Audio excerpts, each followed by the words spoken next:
Welcome to the debate.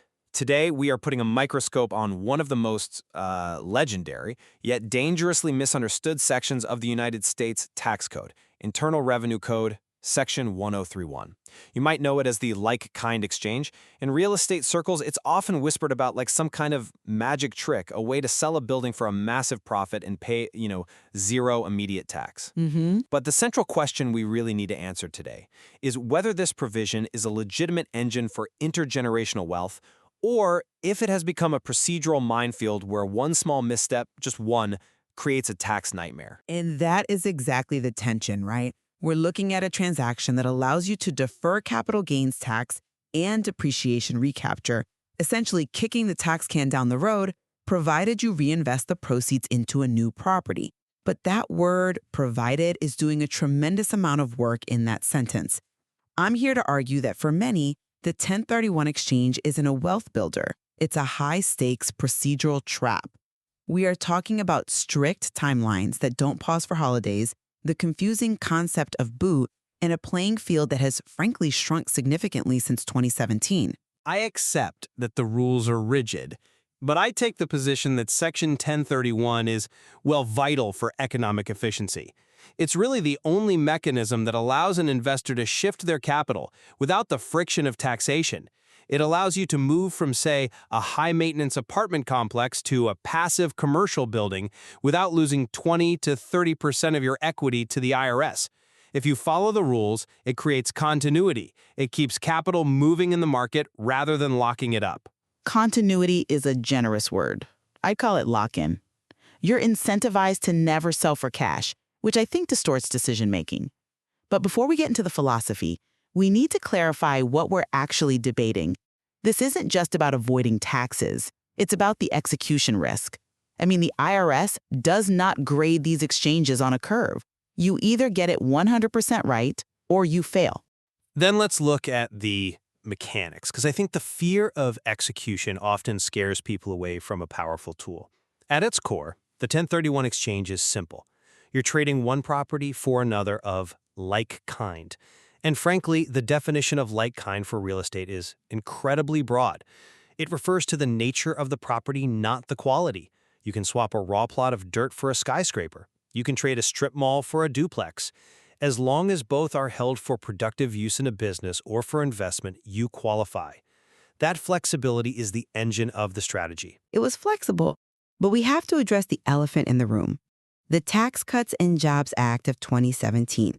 Before 2018, you could do this with personal property, machinery, artwork, franchise rights. That's all gone. Section 1031 is now strictly limited to real property. And even within real property, there are traps. You can't swap a building in New York for a villa in France.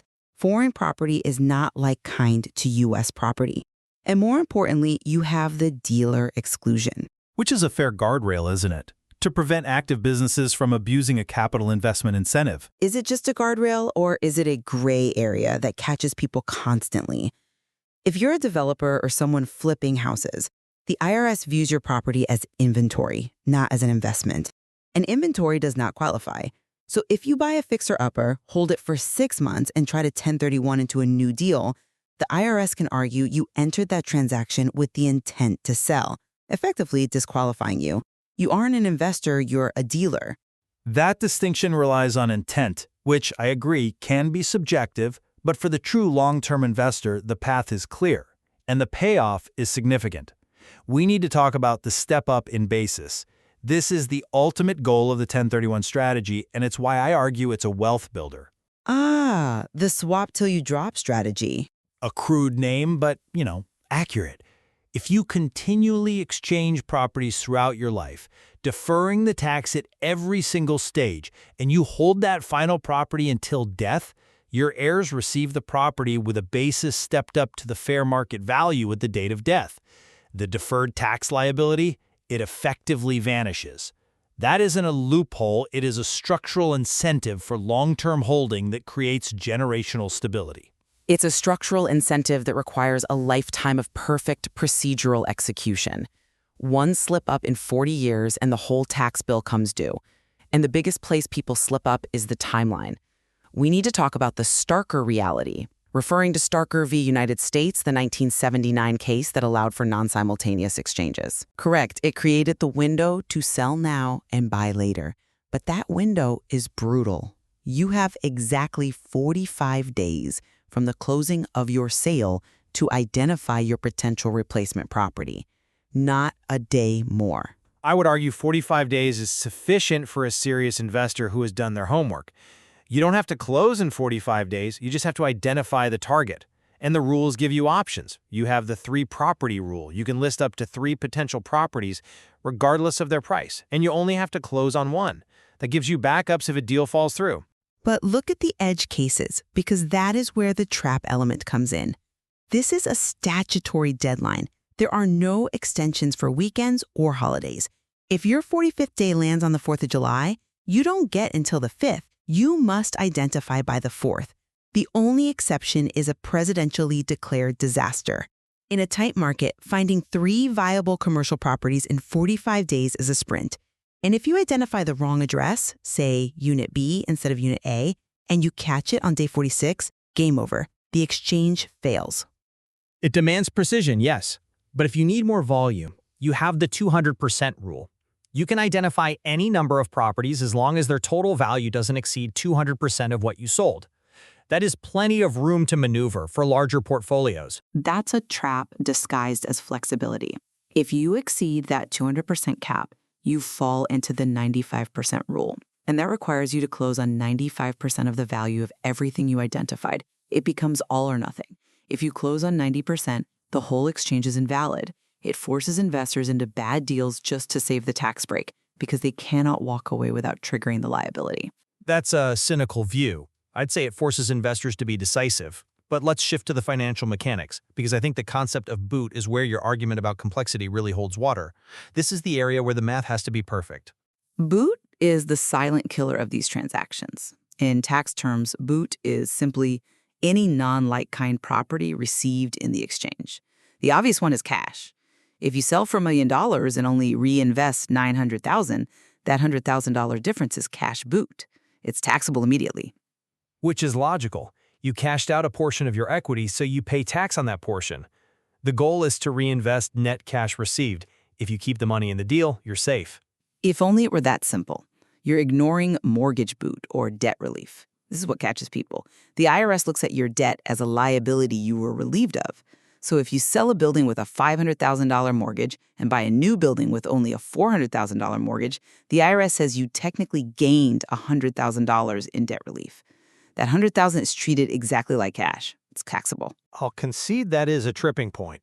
The rule of thumb is simple, though. You must trade up or equal in both value and equity. You can't use a 1031 exchange to deleverage your portfolio without paying a toll.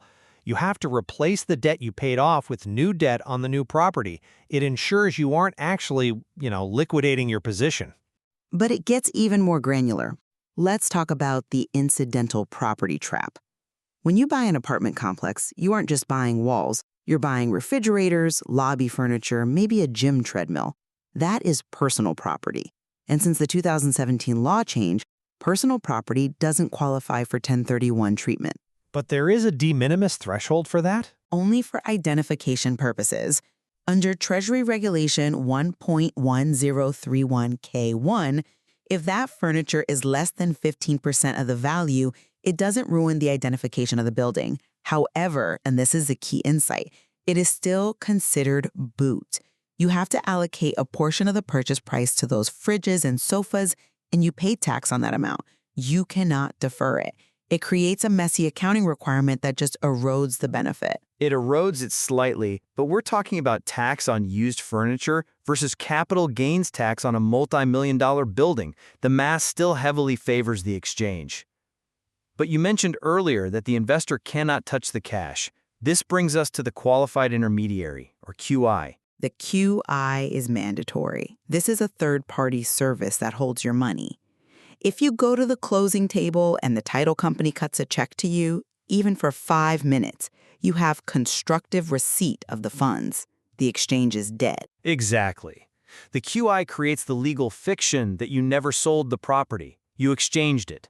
The QI sells your property, holds the funds in a segregated account, and then buys the new property on your behalf. It safeguards the integrity of the transaction. And frankly, the industry is standardized enough now that hiring a QI is a low-cost, high-security step. Standardized, sure. But what if the market is moving too fast?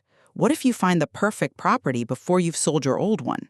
Now you're in the world of the reverse exchange. Which is a fantastic tool for competitive markets.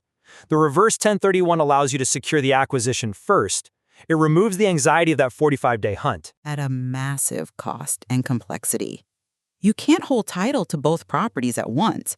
So under Revenue Procedure 2000-37, you have to hire an exchange accommodation title holder, an EAT, to park the title of one of the properties.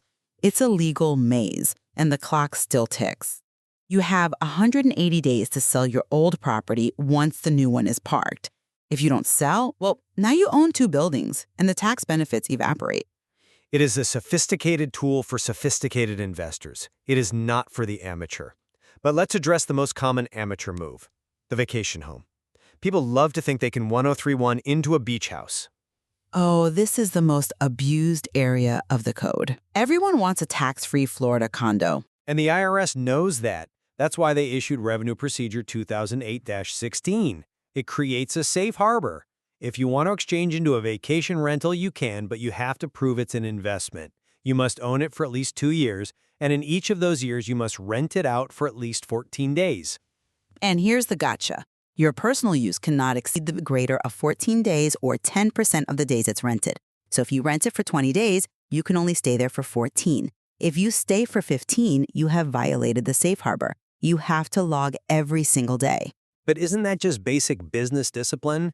If you're claiming a tax break worth tens or even hundreds of thousands of dollars, maintaining a usage log seems like a fair trade-off. It forces the asset to be a legitimate business endeavor rather than a lifestyle perk. In theory, yes.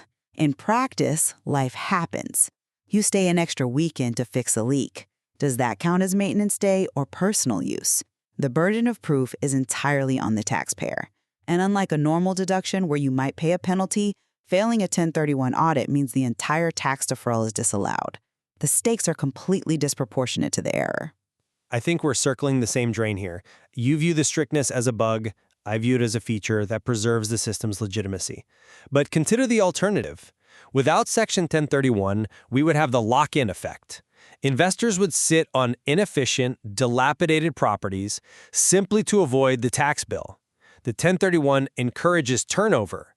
It encourages renovation. It keeps the real estate market liquid. Or it inflates prices because everyone is racing to buy within 45 days, overpaying just to avoid the tax man. But I want to pivot back to a crucial failure mode we haven't touched: closing costs. Go on. When you sell, you have closing costs. Commissions, recording fees, title insurance. Those are fine. They're exchange expenses and reduce your realized gain. But what about non-exchange expenses? If you use the sale proceeds to pay off credit card debt, or property taxes that were prorated incorrectly, or loan fees for the new mortgage, the IRS views that as you taking cash to pay a personal bill. That is boot. That is a technical nuance, true. Loan fees are generally considered costs of obtaining financing, not costs of the exchange, so they are taxable if paid from exchange funds. The solution is simple. Bring cash to the closing table to cover those specific fees. Don't dip into the exchange pot. Bring cash to the closing. That is the irony. To save money on taxes, you often have to inject more cash into the deal to cover these technical inefficiencies. But you're saving the capital gains tax. If you're in a high-tax state like California or New York, combined with federal rates and the net investment income tax, you could be looking at a 30 to 35% hit. Bringing $5,000 to closing to save $300,000 is a math equation that always wins. Provided you don't mess it up. Provided you don't mess it up, but this is why professional advice is non-negotiable. You cannot DIY a 1031 exchange. We agree there. But my concern remains for the partnerships. This is the last big hurdle. If you own a building with 3 partners and you want to sell, but only you want to do a 1031 exchange and the others want cash, you're stuck. The same taxpayer rule says the partnership sold, so the partnership must buy. You can't just take your share and run unless you did a drop-in swap well in advance, Which involves dissolving the partnership and distributing the deed to the individuals as tenants in common. which the IRS hates if you do it right before the sale. They call it a step transaction and disallow it. So again, you need to plan this years in advance. It is not a liquid tool. No, it's a strategic tool. And that brings us to the summary of our positions. I maintain that Section 1031 is the single most powerful wealth accelerator for the average citizen who invests in real estate. Yes, the rules are strict. Yes, you need a qualified intermediary, but the ability to compound your returns on a pre-tax basis, keeping 100% of your equity working for you, is mathematically superior to any cash-out and pay strategy. And I maintain that while the math is superior, the operational risk is understated. The 1031 exchange has evolved into a procedural trap where boot triggers, rigid 45-day timelines, and the exclusion of personal property create a high probability of error. It's a tool that works best for institutional players, while often punishing the individual investor who trips over a weekend deadline or a refrigerator bill. We can certainly agree that 1031 is a misnomer for a simple swap. It's a rigorous tax procedure. Absolutely. The tax is deferred, but the complexity is immediate. That does it for this edition of The Debate. We hope this exchange of ideas has clarified the risks and rewards of the 1031. Until next time.